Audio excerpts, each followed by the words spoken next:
Welcome to the newest edition of 42 Stories Anthology. I'm Bam, and we have one of the artists and writers of the book, Jessica Sarlin. Do I say your name correctly, Sarlin? Yes. Oh, okay, Sorry. good. I was kind of practicing before we met. So real proud of that. All right. So you're in New Jersey, right? Mm-hmm. What time is it there? It is 9:30 in the morning Okay, and it's 10:30 here. So in Japan at night. at Yeah, night. yeah. But that's great. It's like I could see the future. Or the past. Wait a minute. No. I'm ahead. I think you're my future. Aren't you my Yeah, future? yeah, we're in the Yeah. future in Yeah. Japan. Yeah. That's why they have that's why they have great technology because they can see in the I can see into the future. yeah, exactly. So why don't you tell the viewers your a bio, kind of an introduction of yourself? I'm a freelance author and artist, and I I did other things for a long time, and I do other things. I work in a bookstore. I'm also a tutor, and I'm a teacher part-time and stuff. But I consider myself a writer is really what I love to do. Hmm. And I've had some success with that in the past few years, where I've gotten a bunch of short stories published in various magazines, online, and in some anthologies. I primarily write genre fiction, so fantasy, speculative fiction, a little bit of like sci-fi and things like that, a little bit, not very technical sci-fi, and some poetry actually I've had published also, and a little bit of my art. Also, the thing I'm working on now is my first long form piece, which is like a novel. And Hmm. I'm being told that's what the market is hungry for. You got to write longer stuff, which is tough for me. I like to say that I can't, like, I'm nearsighted. I can't see past 2,000 words ahead. So, um, it's been kind of a challenge, but that's what I'm working on. It's a vampire romance, Hmm. actually. So. Are they both vampires, the couple? Well, not to give too much away. Actually, Okay. it won't give anything away because the first chapter was actually published as a short story in Coffin Bell Journal. So Hmm. there was an Anne Rice tribute anthology printed, and they called Paranormal Romance. Hmm. And so the first chapter of what's becoming this novel is called Constance, and it's about a fairy who loves the night, which is contrary to her normal kind of fairy ways.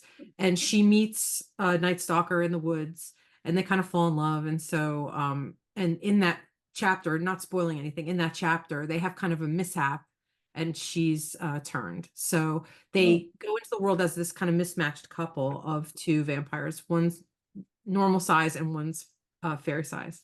oh, that sounds really interesting. You So the know, book is about their life together and yeah. stuff like that. It might not be your book that you're describing, but one vampire story I want that I'm never going to write, and I hope someone will write, Mhm. is a Jewish vampire book, because there's how they explain the cross and stuff, and, Oh my gosh.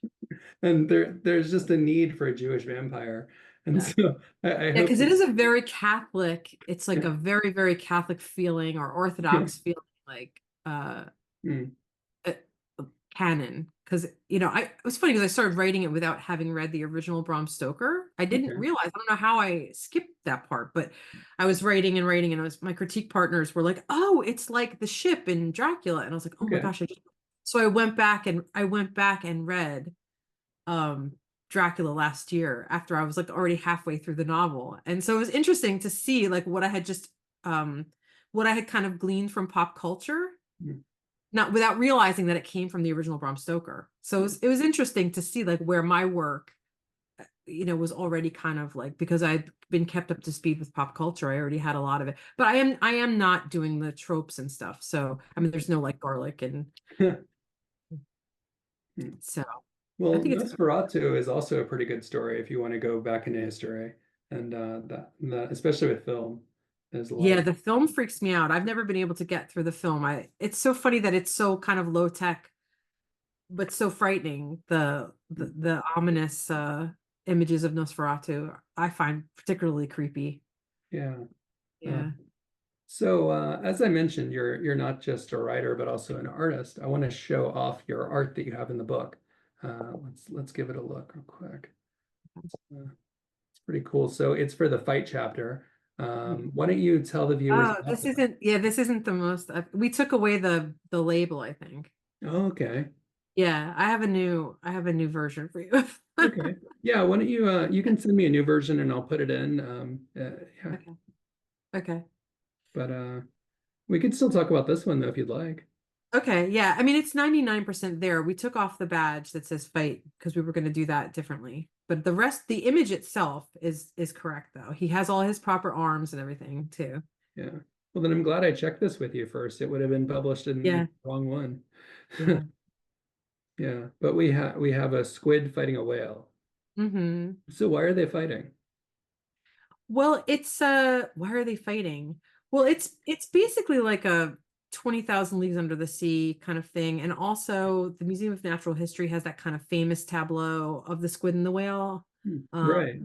Right? Where it's like the creepiest, dimmest diorama in the marine life section of the Museum of Natural History in New York is like this. You wouldn't even know there was anything in there until you get up very close, because I guess it's like kind of a deep sea fight between a sperm whale and a squid.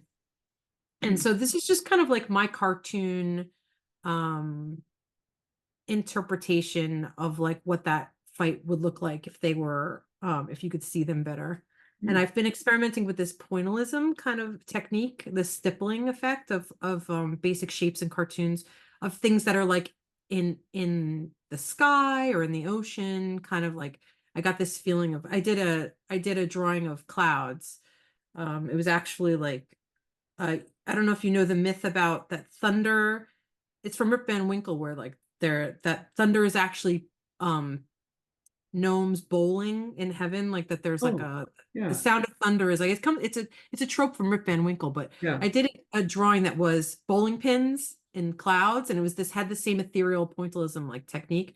And so when I thought of this fight, I wanted it to still have that kind of like hazy effect to it, so I used just a black Sharpie. Hmm.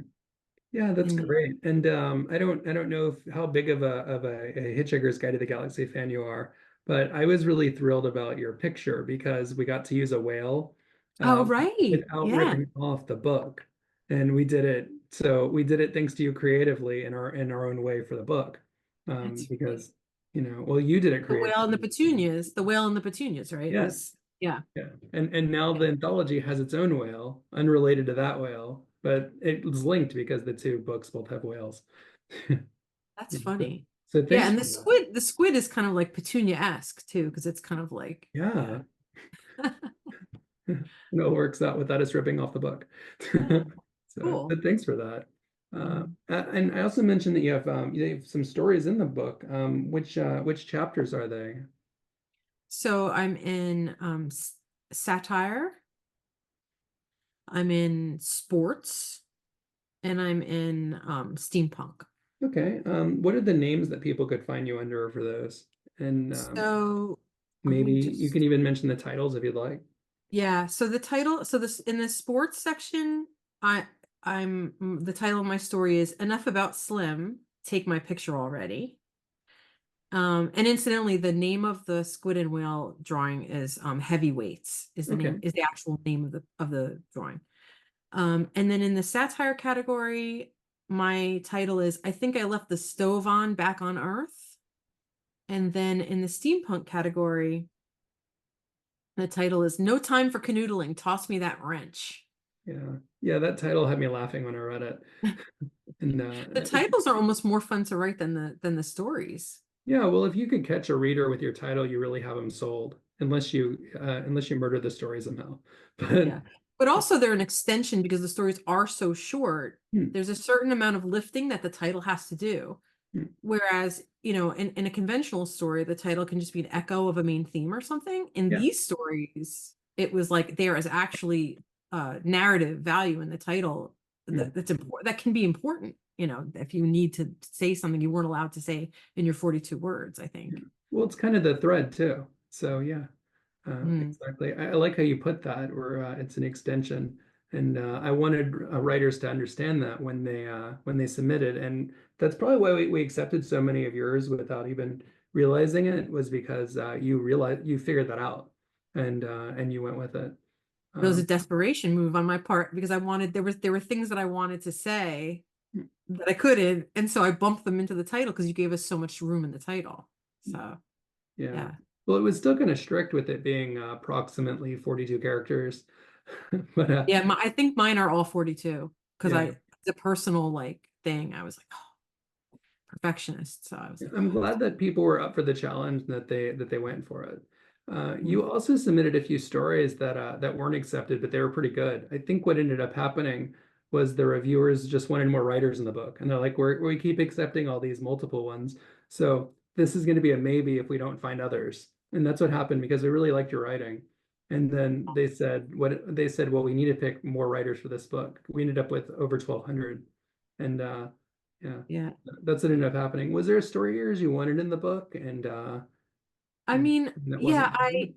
I uh I submitted for clown. The first one I submitted was clown, and I struggled a little bit with that one, and I didn't really. And also, it's a little darker than which is kind of funny because my vampire one is funny and my clown one was dark.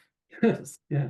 tells you what I think about clowns, but yeah, and then sports was so the first one I had accepted was the sports category, and I was just really psyched about that. But yeah, vampire was my favorite though. And I mean, I could read it if you want me to read it, but I Yeah. might have to read it in a Transylvanian accent, which is going to be kind of awkward because it's funnier if you picture like I think a classic. Jersey and Transylvanian accent is great. So Okay. go for it. All right. So the category was vampire. The story title is Potluck and Bridge at the Impalers Tonight. His wax-skinned bride shrieked, Vladimir, for literally the millionth time. Crucifixes go upside down in the dishwasher. They do not get clean. Yes, my dove, he replied sourly, rolling his eyes. Being immortal is not all it is cracked up to be. Yeah. It's true and funny. And not that I'm immortal or something, I know by experience, but I always thought there's that immortality is kind of overrated. And, It's over, it's overrated, yeah. and so I just here, pictured it from here- like an Archie Bunker perspective or something, not, or like, the kind of classic like honeymooners relationship. And then if they're vampires, like imagine that it's like we only have another 600 years of this, kind of thing. So that's it great. tickled. Yeah, it is a good story. We only wanted I mean originally we wanted one story from a different writer, and then that just wasn't happening, so we started taking multiple submissions up to four. Yeah. But what we would do is if we really couldn't get a story, we would start taking another one out of kind of a maybe area. And that's what Mhm. ended up happening, why we have three or four or two from the same author, because Yeah. this is taking too long. But and then there was an issue where we rejected 21 out of 21 submissions. And I go, okay, so Whoa. we're gonna start to just accept multiple and see how this goes. Uh, but let's get to your interview questions. I'll start with a few that are sort of icebreakers, and then we'll get to some either writer or artist questions, depending on where it goes. Um, so first of all, where's your writer space or your I'm artist in space it. too? I'm in it right now.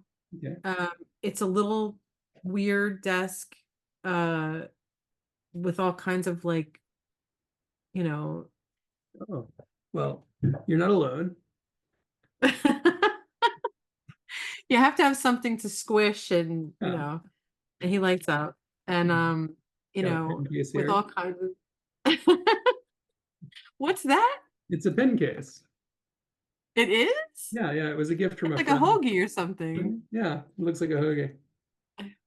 Uh, Yeah. So, and pens and frogs and all kinds of, it looks like I'm always kind of doing Halloween around here, actually. All But right, I got one more for you because this was a present from a teacher, and it has to do with you. You mentioned that you're a pet lover, so mm, aw, thing right here. oh, It was a gift from a teacher when I left this that's your school. pancake? Yeah, I've got like, yeah, I collect like, yeah. I mean, I think part of it is like the creative space Yeah. has a lot of like inspiring. I know this is crazy to say this is inspiring, but it kind of is because if you have interesting things to look at, right? It like if you have interesting things to look at, I think at least for my brain, It's almost like it like helps spark something or gives you a different way, gives you a different line of thinking or something. I don't know. I can't explain it, but I like to surround myself with like playful items. So this is just a little tiny desk in the corner of my what is basically my TV room.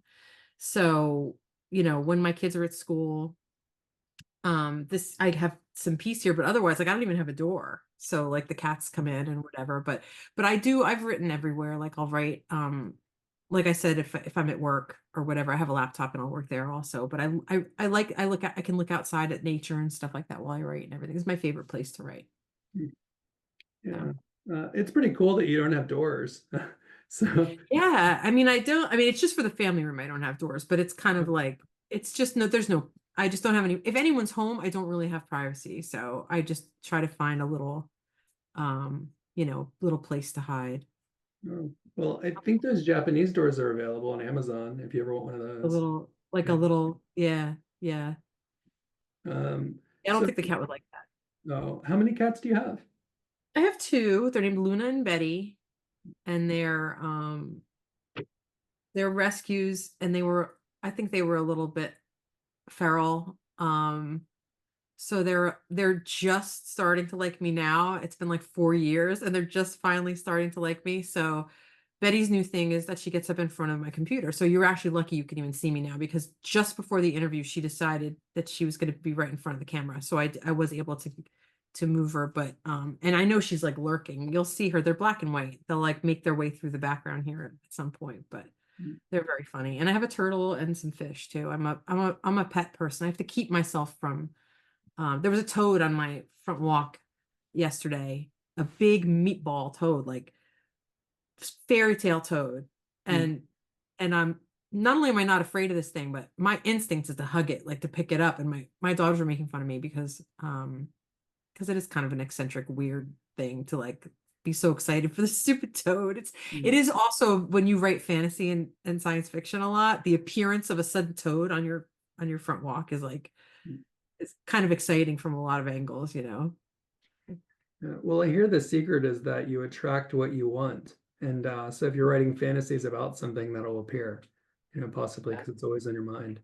Yeah. Or I see fantasy in literally everything. Like I'm tough to talk to sometimes actually because I think in narratives. So like if I'm talking to somebody, I'll start laughing about something and they'll be like, "What are you laughing about?" And I'm like, "Well, because I'm completely picturing this as a cartoon. Like whatever we were talking about, I take my brain is trained to make a narrative out of everything. So That's I good. think You'd be a good manga writer.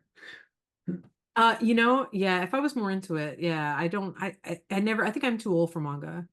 My cousins are very into it. My kids are a little bit into it too, but I think it skipped me. Well, what movies are you into or shows?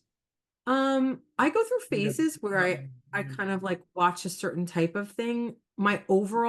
I think I have a really eclectic mix of very favorite movies, and I think if there's a common thread, it's that they're kind of like a perfect movie in and of itself. So I appreciate movies from all different genres, but I really admire like kind of tight artistic and creative things. So like I've mentioned in the thing, like The Sting is a movie that's from like when I was a kid. I think it might have been the first movie I saw in the theater when I was a kid. And which I was way too young for it also, but I think I probably slept or whatever, I was like 3 years old. But I've watched it so many times and it is one of those movies that's just kind of perfect from beginning, middle, and end. Like it just the casting is perfect, the music adds perfect dimension, the acting is perfect, the story is very satisfying. Like and so I think that I just like that. I really like movies like I love The Usual Suspects is another movie that Yeah. I just really love like the whole thing, the casting, the twist at the end, like the whole like the dialogue, the performances are all amazing. So but I do like science fiction movies. Like I was a huge Star Wars fan back in the day. And I love a good like Harry Potter or Lord of the Rings. Uh, yeah, The Sting was pretty good. I think I saw it a long time ago, and it was on TV one night. But it was just kind of fast paced and ongoing, and had a lot to it. And you mentioned The Yeah. Usual Suspects too. It was Yeah, pretty I good. love that movie. Yeah. I think. It reminds, I don't think Quentin Tarantino did that one, but it always reminded me of this. No, I I, don't know who did it. I forgot. Yeah, no, that wasn't a Quentin Tarantino. Yeah, Yeah. it's funny because yeah, Quentin Tarantino is one of those people that like, I would like to admire, but I don't. And Mm. it's no disrespect to him because I think he's a fabulous filmmaker, but I do not, I just know about me as a personal choice that him and I are on different wavelengths. Like Yeah, I well, creatively, you know. And I'm so there there's with you too. are It's you really? Yeah. Christopher Like certain McQuire. people love it. Christopher McQuire. I'm probably not saying it right, but that's who wrote it. Well, especially after Quentin Tarantino insulted people who like Bruce Lee. I don't know if you know that story. But No. he made this movie called what was it? Something Hollywood. It's something it was some Hollywood, something Hollywood. But yeah, in this movie he made, he had a stunt guy beat up Bruce Lee, and then people reacted to it saying that would never happen. And the way he portrayed Bruce Lee was very arrogant, and people who knew him said he would have never acted that way. And he was Yeah. portraying this as like kind of real. And then a lot of people reacted, including Bruce Lee's daughter. Uh, Oh. and he said that they could eat a dick. That was how he In those reacted. words? Yeah. Well, he said suck one. And No, I have a really, it's funny because I also like, I teach Tai Chi. That's one of my gigs. Is like, oh, so awesome. I've been a Tai Chi teacher for like 10 years. And so like, I am martial arts adjacent because Oh, Tai Chi is a martial art and you yeah, it can is. use it to defend yourself. The version that I teach is primarily health and wellness. So it's a lot of like Qigong and stuff, It's a lot of that. but I still have it's yeah, it is very slow moving, but it's kung fu in slow motion is what it is, and What is the first Kung it's Fu? actually very physically powerful. And so I have like a soft spot, although I'm not a kung fu movie person. Like I just that's another like kind of place where I diverge with people, but I have huge respect for Bruce Lee, huge, and he was from all accounts an excellent human being Yeah, and grounded too. And so that, yeah, but also I think Quentin Tarantino's mind, like I think he thinks in cartoons also. And I yeah, think that he might have been making fun of is the persona, is the Bruce Lee like fighting persona like in the movies, which was very yeah, different from the person. totally. So I don't know, but he's kind of, yeah, I mean, yeah, he might have just been doing it for attention, right? Who knows? It could have been that. Yeah. When Also a little hyperactive.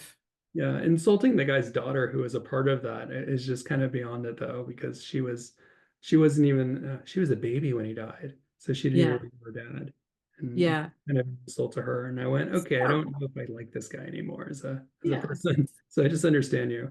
So Yeah, I he's a loose cannon. Yeah. yeah, but so I know about Quentin Tarantino. Uh, the writer of The Usual Suspects was someone else, Mm, Christopher McGuire. mm, Quire? Can't say it right, but that's a good movie too. yeah. What are how about another icebreaker question? What are some islands and beaches you like? So I am a Jersey girl and I have been going to the Jersey Shore like forever. And also there was a beach when I was growing up that we went to on Long Island that was really kind of spectacular. So I'm kind of like a beach person. I'm like a winter beach person too. So I will go anytime. And but this year I got to go to Hawaii for the first time. And Oh, I had only been even on the Pacific Ocean like one time before. And and I had always wanted to see Hawaii, and I had been told, and from New York, it's a long journey, it's quite a trip. So I got to go to Maui, and we were right near where the Lahaina fires were. So which the whole downtown of Lahaina is devastated, and so we have friends that go every year. So they wanted to show us like kind of what the deal was about, and also support the economy there, and as much as we could. And I was shocked that I knew it would be beautiful. I mean, everybody says, obviously it's Hawaii, it's like kind of legendarily beautiful, but it was really special. I had some uh really, really special moments there with my kids. And part of it is I'm a sucker for kind of like a wildlife experience. And there were, the minute I was swimming and looked over and there was a giant sea turtle next to me, I was like, okay, well, that's my entire trip right there. Like, it was such a cool and also like I'm a bird person. There are like tons of birds um And I thought that was really, really cool. And the people there are amazing, kind of salt of the earth people. And the food's incredible too. Like, I don't know, yeah, it's just everything about Maui was like, it was like being on another planet Oh, in like the best way possible. So highly recommend Hawaii. If you can get there in your lifetime, that might have been our lifetime trip, but I'll remember it forever. It took lots of pictures and stuff. So it was very cool. it's funny you say that. It's my planned honeymoon place that Is I it? want to go to next year. Yeah, Yeah. so we're trying to save up for it. The wedding's actually going to be September next year, Oh, and we're congratulations. gonna try to go to Hawaii in September also. So hopefully the weather's nice there. And Yeah. It was just, it's the same every day. Like you can't have bad weather there. I mean, obviously if there's a storm or something, that's a different situation. But that's one of the things is like it's temperate. It's just kind of 72 and sunny like every day forever. And then a storm will come through and you'll get wet and then it's just amazing. Yeah, it's really magical. The islands are totally magical. yeah. By the way, I'm going to send a Zoom link in case any of the people in the anthology want to see the wedding. And so Oh, all the cool. writers and artists are welcome to come. So via Zoom, That's very cool. yeah, kind of an anthology wedding. Yeah. That's neat. I want to know something else. How do you relax as a writer and artist? And also parents, how do you stop to Yeah. relax? Yeah, I'm really high strung. I have a very, very active brain. I always have.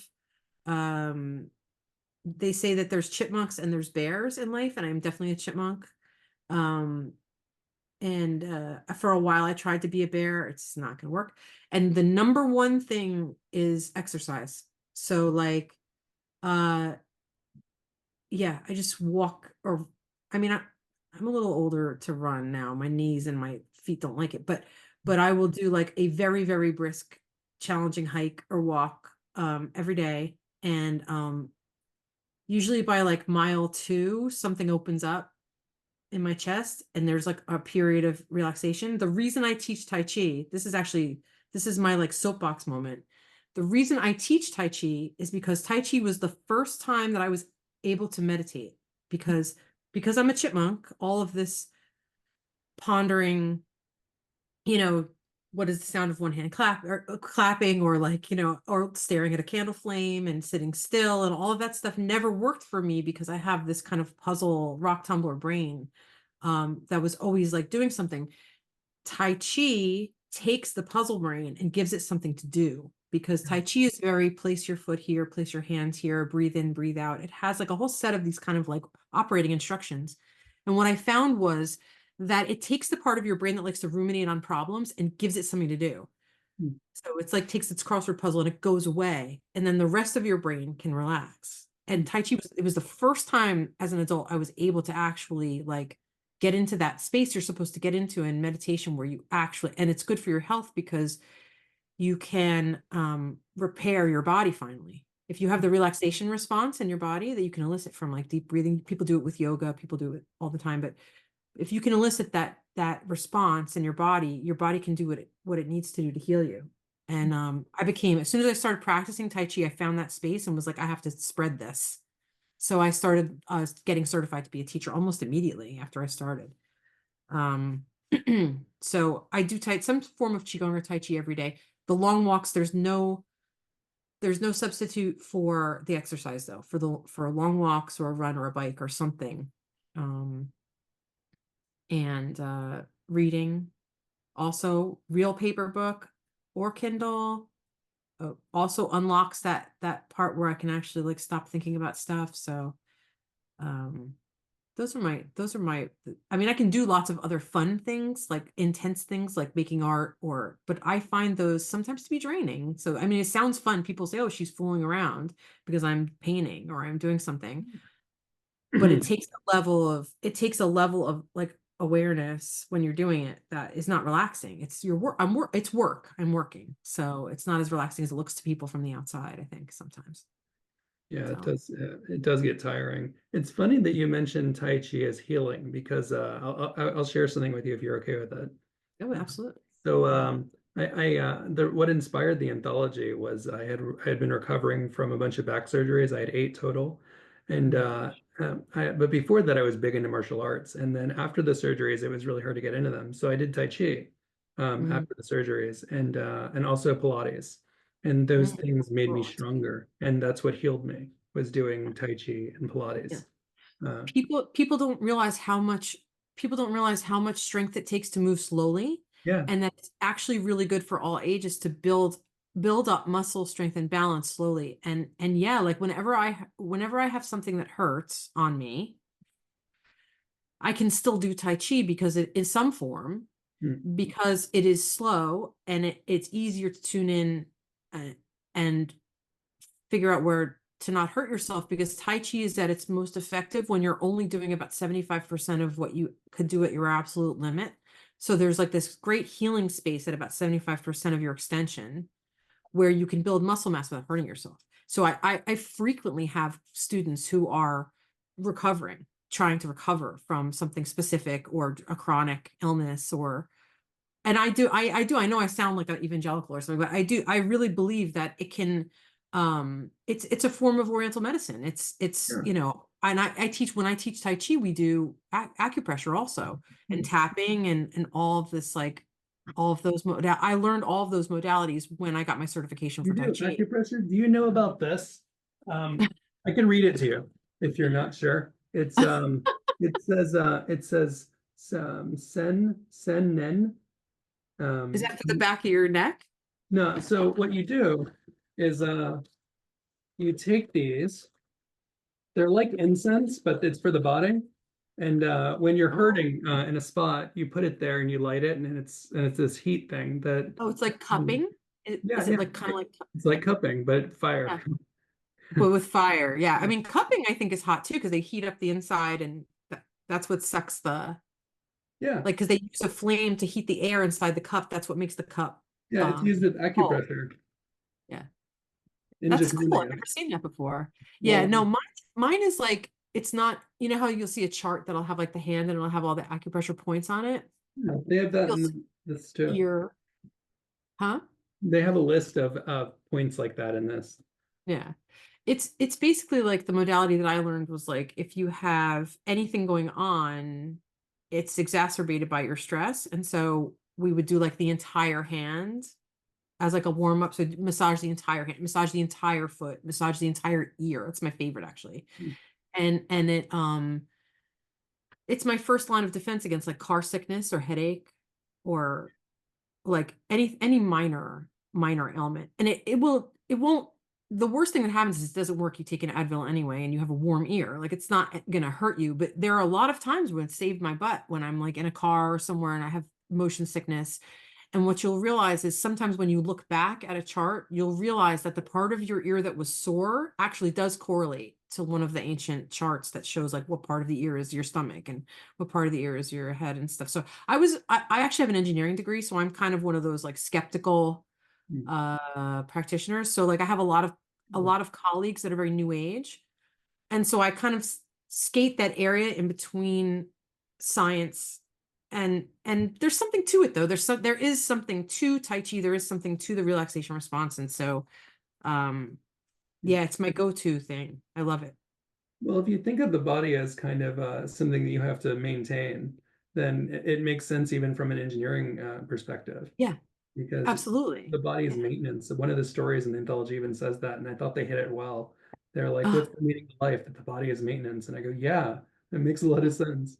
yeah, it absolutely, yeah, like move it, like there's a thing in Oriental medicine also that's like you have to keep moving. So the idea of the chi, like that you have to keep yourself lubricated.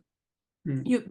And you do that through movement. You do that through walking, you do that through just regular movement. Like a lot of older folks stop moving. And so, a lot of telling my older clients, like you have to lubricate yourself. You have to lubricate your joints. You have to keep your digestion, you have to walk after you eat. You have to like keep everything moving and stuff like that. So it's like, but it's all science based. I mean, a lot of these things have been like the relaxation response was something that was coined in like the 60s. And it's finally, I think, like in the past few years, has finally been proven that it actually is a thing that you can elicit. It's an actual physical phenomenon you can elicit by taking deep breaths. Yeah. And it actually has physical benefits just from breathing into your diaphragm for 5 minutes, So do which you is meditate? that's the thing is I can't. So what I do is I will do Tai Chi in this kind of like very reverent, um, loose, it's hard to explain, but like when I do Tai Chi, I'm in a very like connected, overall connected state, very calm state with breathing, very, very slow. And it gets, because I've been doing it for so long, it gets my head out of it almost right away. And I get that same kind of like, I call it like the Coca-Cola for like, I don't know, because it feels like every cell in my body has a little Coca-Cola like afterwards, because what happens is if you do Tai Chi correctly for you, because everybody's different, if you Yeah. do Tai Chi correctly in your body and you're breathing and you're moving in a way where you're following the precepts, which is upright but relaxed, no right angles, loose joints, rounded, space in the armpit, very, very like low posture, good balance. Like there's certain precepts that after a while, if you study for a while, you start to become innate. And if you do it that way for a period of time, breathing and kind of like being flexible and just doing the movements and stuff, I get to that place like almost right away, like where I have the benefits of that out of my head place. But yeah, I for years I would try to meditate, try. Um and I would do it for a while and it really felt like a slog. And I also have had a few experiences during my Tai Chi training where we did guided meditations where I actually had an unpleasant um out of body experience Oh, from where I almost passed out. So I think my temperament and my wiring is such that I start to dissociate. okay. So I actually think I have to be a little bit careful with how I play with my breath and play with my consciousness a little bit. There were a couple of times where we were meditating. I was like, oh, I thought I was like dying or something. Like it felt too dissociative to be relaxing. Hmm. Um, but like I said, this Tai Chi is like this moving meditation. This kind of like mindful walking, even in I've done like a mindful walking like in a labyrinth or with that Tai Chi walk, um, Sounds or like just fun. mindful walking. Yeah, Yeah, it's very cool. actually Labyrinth sounds like a lot of fun. That Yeah. would even make a good story. Yeah. I mean, I'm sure. Yeah. I mean, um, Hmm. yeah, I'm sure that, I mean, I see a story in everything. So I think, yeah, I'm just trying to think if I've ever had a labyrinth in any of my stories. I probably haven't because I probably picture David Bowie and then, Yeah, me too. yeah. But in your stories, when you're writing, who's your target audience? Well, I always said that it's me. Hmm. Um, I started out writing books for children and, I actually, they didn't go anywhere.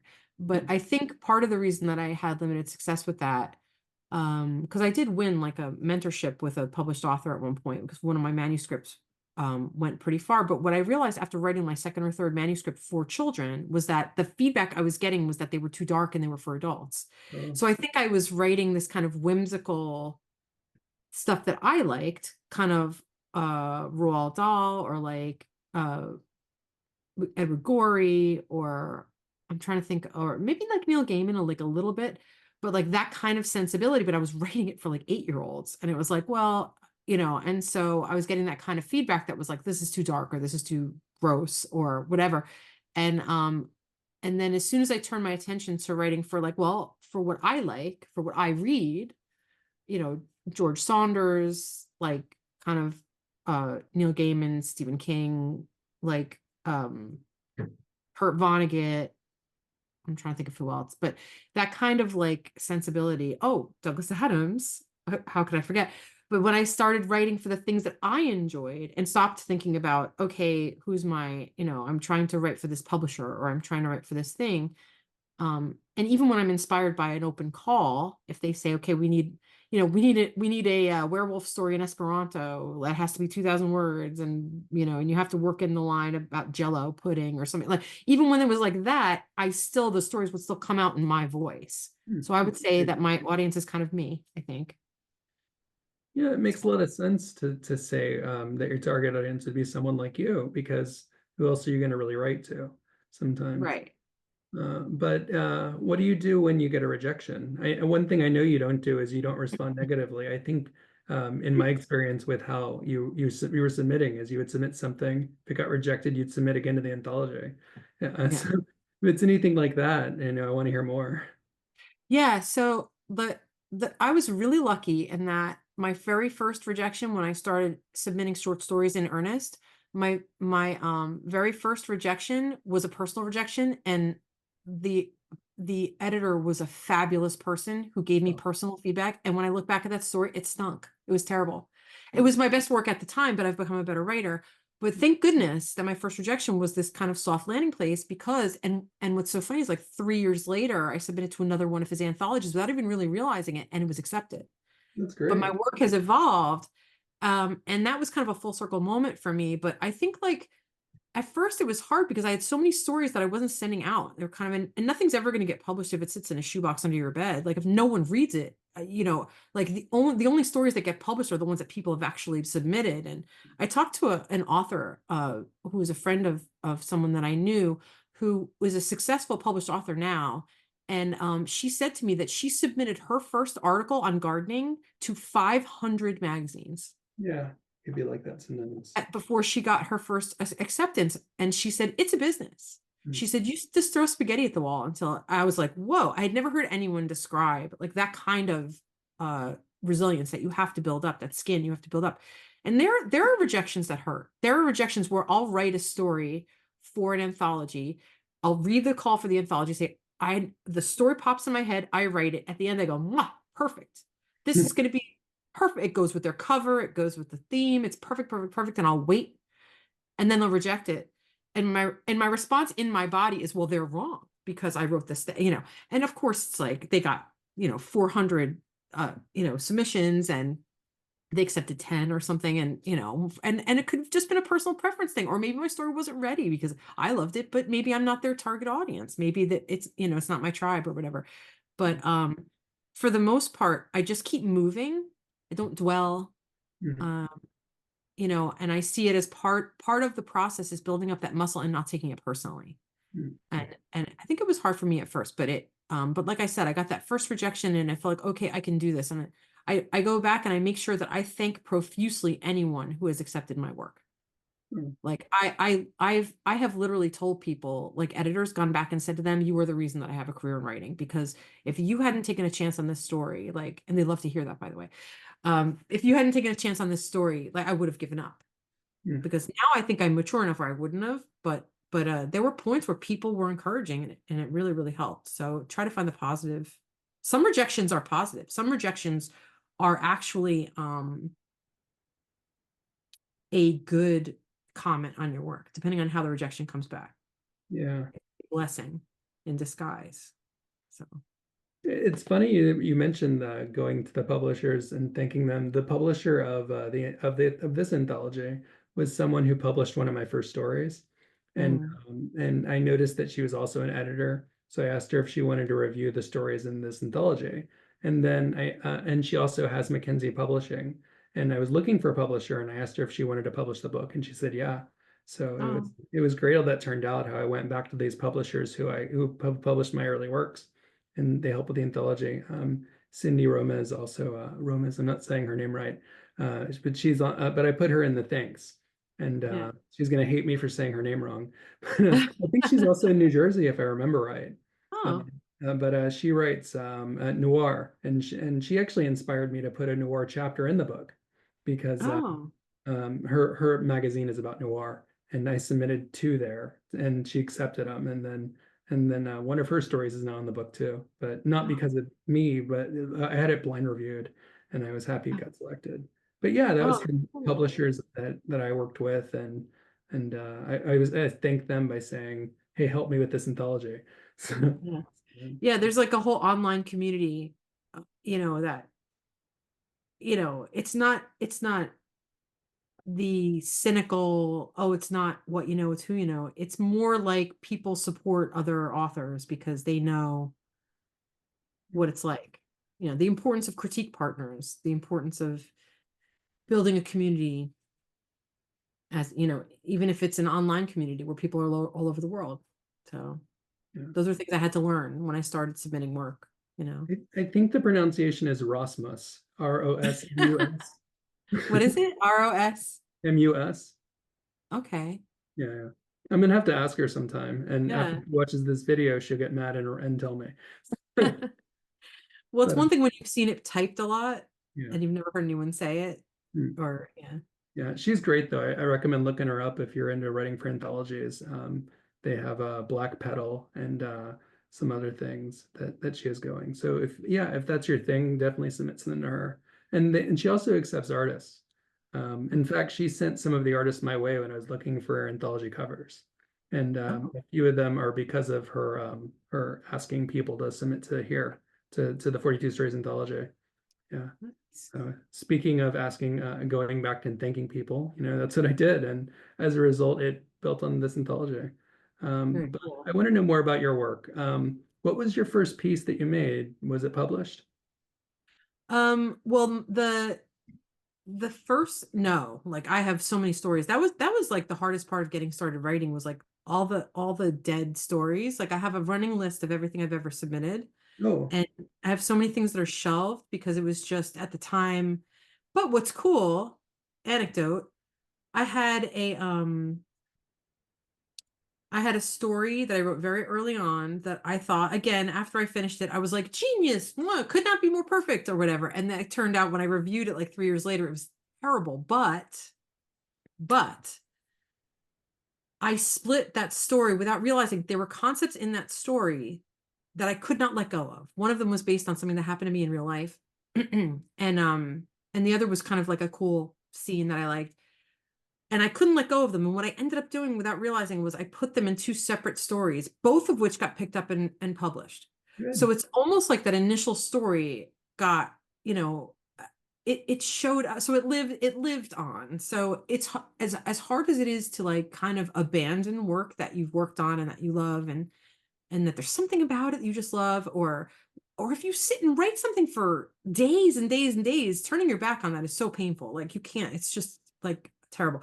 So the idea that I could then have a second life, these ideas could have a second life that was successful, was pretty inspiring. I didn't even realize I was doing it until after it was done. I said, oh my gosh, that's right. It split into 2 and they were both picked up by different. One was in an anthology called Gargantua with Nothingness Press. And then the other one became a personal story that got published in The Forge, which was another thing that was like a huge deal for me. Um, Great. so yeah, no, and my first, yeah, that was one of my first stories that I sat down and was like, okay, I'm going to write a story. Probably 10 years ago. So Do you have a website where people could find all your stories? yeah, my website is jessarlinwriter.wordpress.com. So it's Jess Sarlin, JESSSARLIN writer.wordpress.com. And it has a section with my art in it, but it also has a section where it lists like my current stories that have just been picked up. And I talk about the anthology, the 42 stories anthology in there also. Thanks. And then it has like a little bio and some links to some of the stories and stuff. And you can read some of my work there. Okay. Well, before I let you go, I'd like to show you just a few things. Mhm. One is the cover of the book. I'd like to get your impression now that it's Oh, ready, if you have a minute. sure. All right. And if your impression's negative, it could be negative. It's fine. Hopefully it's not, but I want your honest impression. Okay. It's, I Well, I think, think I voted. I think I might have voted for this. yeah, I think you did. Yeah. Yeah. I love it. Yeah, I voted for this one. Okay. This was on my list. Yeah, for sure. I was surprised that it wasn't a landslide that this won, and it was so Yeah. close. The Yeah. other one that it was close to is pretty good too. But Yeah. it's just this one had like 42 pictures and It's just classic. Yeah. It's really classic. yeah. I'm glad it got picked. There's another cover I want to show you, which it was actually the second the one that was came close to winning, which I ended up using as the inner cover. And there's Oh, something that's in neat. it that I want you to see. while you're here. So like the inside Yeah, I used the cover, runner-up one as an inside cover. that's very smart. Yeah. And Why not? I think one of the writers might have suggested that if I remember right, so I can't take credit. But maybe I don't know if I thought about it. I'll get back with you on who. Oh, that's cool. Yeah, so I want you to look here under artists and whose name do you see along with the others? I see Yep, me. you're there. Beautiful. In the inner Oh, I cover. love So that. right when people open the book, they'll see your name. Oh, that's so cool. Yeah. You know, I will never stop getting a charge out of that. No, And I it's think good. that's important, right? Like you need to celebrate yourself as a writer and as an artist. I think that we tend to be moody people, I think, and we don't celebrate our achievements enough. And Yeah, I intend to celebrate this as much as possible. great. I hope I that think we people all do should. use it as kind of a card of their work because Mm, it's short enough where that's what they could do. And that's sort of how I was pushing the book at first, was saying this is a business card of your work. You could show people that you yeah. can sell your work with 42 words and imagine what you could do with more. And Yeah. some of That's a them were good way. skeptical, but that's really what I Yeah. thought. Uh, Yeah. but Oh, that's awesome. so there's 42 names on here. Yeah. Oh, you're kidding. Yeah, yeah, 42, It's very meta. That's really including this cool. anonymous editor here. Uh, His anonymous editor. yeah. That's funny. Yeah. All right. So Yeah. one more thing is there's a merch store. It's how I'm paying new artists and also the editors is when people go there and do that. I'm also going to give parts of profits beyond whatever I pay people to United Through Reading, which is the charity we're using with the anthology. So Okay. it's also helpful for that. And that's why I could use any feedback. So really, if you don't like what you see, let me know so I could fix it Okay. up Okay. because it'll be helpful. Let's see. So there's a few different designs. This is the best one, I think, because it has the whole book name. Uh, Mm-hmm. the others just say 42 Book of 42 Squared, but Mm-hmm. this one shows the whole title, which is 42 Stories Anthology Presents. There's hats, cat and dog. I love it. Yeah, I think I'm gonna get this hat because I've been eyeballing it. Uh, That's cute. yeah. Yeah. My fiance said she liked the mug, so I'll probably get her that. But yeah, there's a lot of different things. Yeah, that's really cool. If you're probably remembering the don't forget your towel thing from the Hitchhiker's Guide. Yes, of This course. is the Yeah. closest thing to the towel I could find. Yeah. to Oh, they don't have a towel. they have tapestry, which is close, Oh, and they even have like a bath mat, but not a towel. yeah. Surprised by That's that. not close. Yeah, yeah, the tapestries or a throw blanket is like a giant towel, right? Or Yeah, that that could be a scarf, towel. that scarf maybe. Yeah, you're right. Don't leave home Close. without your 42 anthology scarf.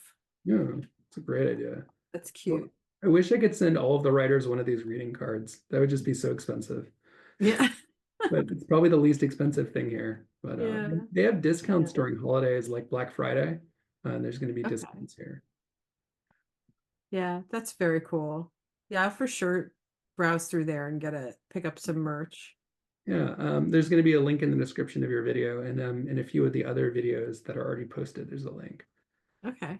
All Cool. right. Thank you for your time tonight, or today for you. Yeah, today for me, I have the rest of the day. Yeah. Yeah. So Well, I didn't get to thank see one of your you. cats, but tell them I said hi. She was yelling just a little while ago. She was yelling that I was wondering if you could hear it, but you might, when you play it back, you might be able to hear her she's just complaining to the air in the other room. So we'll see if you can hear it on the replay, but Cats for you. yeah. They're saying, "Hey, it's time for you to work." Yeah, exactly. All right. Have a good one. Thank you.